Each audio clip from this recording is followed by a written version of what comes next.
Potential wiretaps and information, but it really, the big story this morning is the president up tweeting, talking about how he believes the Obama administration. I mean, a lot further. Once the president is validating it and saying he believes Trump Tower was wiretapped during the election in October, it adds a ton to this. And just how big of a deal could this be? We want to bring in Lieutenant Colonel Tony Shaffer for more on this. Good to have you here. Hey, good morning. Thanks for having me. All right, so this is all just breaking this morning, coming straight to us from the president, from his Twitter account. We don't have a whole lot of details here, but just on the surface, if this ends up being true, if this was the case that the Trump Tower was wiretapped by, at that time, the sitting president, President Obama, how big of a deal would that be?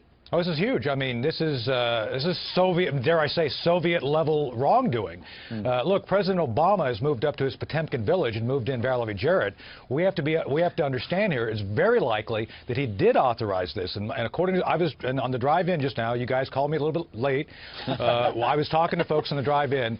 This goes back to July of last year when rumors started on the Darknet that even though the Obama administration was getting pushback from the internal mechanisms of the administration, like the FISA court, and by the way, there's going to be a paper trail at NSA on this. And let me say, John Brennan's probably involved in this. You have to have kind of 3 people inside doing this. And I think what's happened here is the paper trail that President Trump is referring to has finally showed up.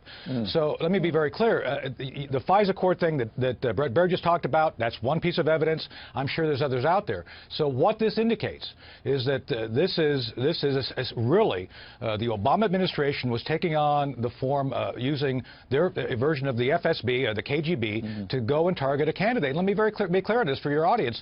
Simply because you don't like someone does not give you the right as a sitting president to do something like this. And when you, as a sitting president, as you know, you endorse the opposing candidate in Hillary Clinton, you have a dog in the fight. I want to put another piece of evidence on the table, since the New York Times has been leading some of the coverage on all of this. I was just sent an article from January 19th, where the New York Times, right before the inaugural, was talking about the investigations into the Russia connections with Donald Trump, and there was a line tucked in there, quote, one official said, intelligence reports based on some of the wiretapped communications. There you go. Wiretapped communications had been provided to the White House. Again, Tony, January 19th, the White House then was Barack Obama. So is this the source of some of these leaks that have been massive leaks coming out of the FBI, maybe the CIA, alleging all of these different things? Did it come from those wiretaps? This is the Trump Tower, to the best of the Obama administration's ability, was wired for sound.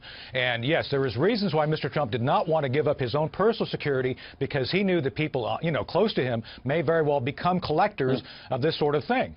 Look, this is completely insidious. This is an order of magnitude worse than Watergate, where you've actually used the mechanisms of state, the power of a state, to go after a candidate for presidency. And by the way, they presumed that he was going to lose, so it wasn't even about him winning or losing. This was about trying to gain advantage for his side, in this case, Ms. Clinton.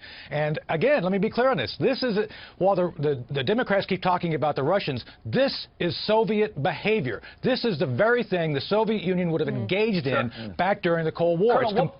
What would have been the cover, the official cover for this surveillance, though? Because they wouldn't come out and say, okay, let's just surveil the opposite candidate. They'd say, okay, we've got evidence that we need to surveil. What are they surveilling on? They're surveilling on, in this case, probably quote-unquote international contacts which relate to business transactions. Again, projection. We know for a fact the Clinton Foundation was indeed taking foreign money.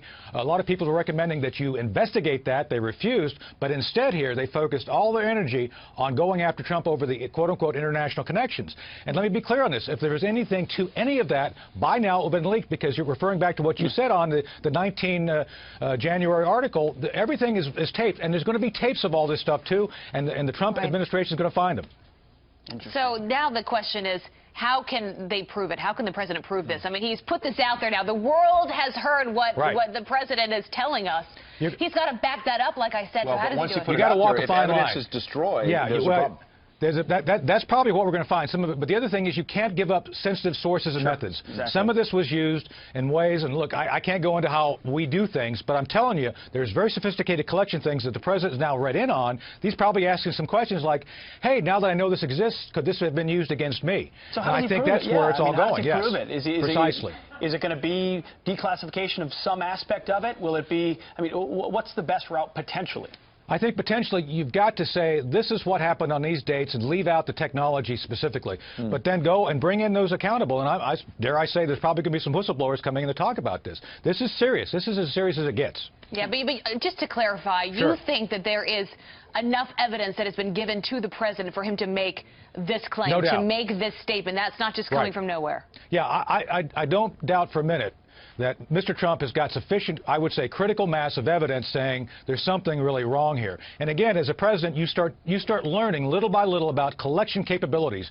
You have to get right into them. And so naturally, as you start learning about stuff, you start questioning how could this have been used against me in some form? And then you start asking harder questions. So I do believe this is one of the tripwires that I've been talking about in the network for the past month. These people have been trying to find ways to get intelligence on the president and his team for purposes of trying to discredit him. And I think this is what we're seeing here. So we've got to wrap up. But for folks waking up right now, I mean, is this a game-changer moment if what the president has is revealed? Oh, no doubt. I mean, we're talking about the potential of indictments of a former sitting president and his staff, and that's never been, it's unheard of. Tony Shaffer has been ahead of the curve on this story. As you mentioned, he's been on this program for a month talking about all Lieutenant Colonel, you are the best. Thanks Thanks for being here this morning. Thank you. Appreciate it.